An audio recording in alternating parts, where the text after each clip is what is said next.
ဒီနေ့ဆိုင်ဖွင့်ပွဲရွှေကန်းကိုမနက်ပိုင်းတော့ free တိုက်တယ်ကိုကြီးကတော့မတော့ဘူးဘူးမှာပတ်စံပေးပြီးတော့စမ်းကြည့်တာမွေကရွှေဘိုအောက်ထက်ကရွှေကန်းကိုနဲ့ကြောက်မြောင်းကဈေးရှိရကြောက်မြောင်းဈေးရှိရရွှေကန်းကိုနဲ့ဘာကွာလဲဆိုစမ်းမယ်ပေါ့ကြတောင်းခင်းနေရတော့ရန်ကုန်ကတော့ပြီးရနော်ရန်ကုန်မြေကတော့ရန်ကုန်မှာကြောသွားမှာရန်ကုန်မှာအဲ့လောက်ဝါ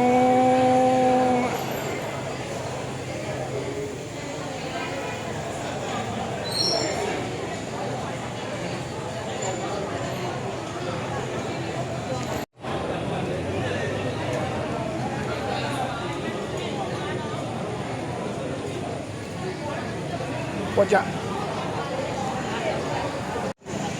ကဲရန်ကုန်နဲ့တောင်ဘာကွာလဲဒီကောင်ကပေါ့ကြပေါ့ကြည့်တယ်နော်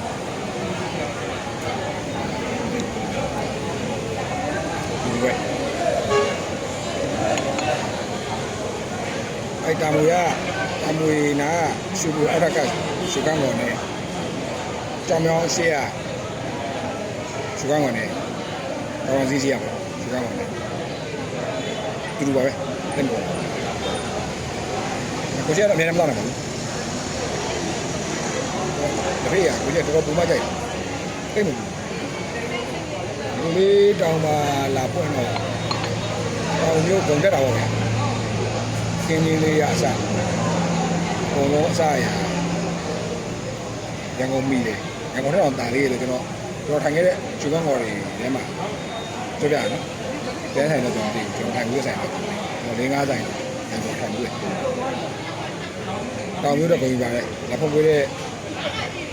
အိုင်ရှင်တွေမှလည်းအားလည်းပြီးနေပါတယ်အိုင်တူလာပြောတာစစ်တောင်ကြီးပွားမွားတောက်လို့ပါဝယ်တောက်တော့ဘယ်လောက်မှမသိသေးဘူးသိရစံမပါလားမသိဘူးဟိုကအေးအကုန်းနဲ့အခန်းသားရှိအေးအကုန်းဒီမှာဘာလို့ရမှာတောက်ဒီလိုစစ်တောင်အပွားမွား